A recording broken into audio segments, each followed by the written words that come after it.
السلام علیکم دوستو، IPL 2020 جاری ہے۔ یونائٹڈ عرب امارات میں آج جو میچ تھا بہت ہی اعلیٰ تگڑی بیٹنگ کی۔ مائک اگروال نے جو میچ کافی خطرناک مرحلے میں داخل ہو گیا تھا۔ آخری اوور میں چاہیے تھی 12 رن۔ مائک اگروال نے سٹونز کو پہلی بار پر ایک شاندار چوکا رسید کیا اور پھر سٹونز نے اچھی کم بیک کیا۔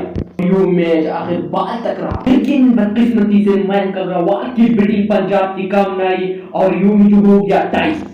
اس کے بعد میچ جو دائر ہو گیا سپر اوور میں، تو آخرکار پنجاب نے سپر اوور میں یہ میچ اپنے نام کر دیا۔ اس IPL کا یہ دوسرا میچ تھا، یہ بہت زبردست میچ دیکھنے کو ملا۔ ہم دوسرے بات کریں روہت شرما کے بارے میں، تو وہ دنیا کا سب سے بڑا سٹائلش پلیئر ہے، لیکن روہت شرما نے ایک اور ریکارڈ جو کہ اپنے نام کر دیا۔ IPL 2020 میں پہلے ہی میچ میں پہلی بار پر چوکا لگایا تھا۔ یہ IPL کی تاریخ میں پہلی بار ہوا ہے۔ ہماری ویڈیو آپ کو اچھی لگی ہو تو چینل کو ضرور سبسکرائب کریں، ویڈیو کو لائک کریں اور کمنٹ باکس میں اپنا رائے ضرور دیں۔ تب تک اتنا ہی، خدا حافظ۔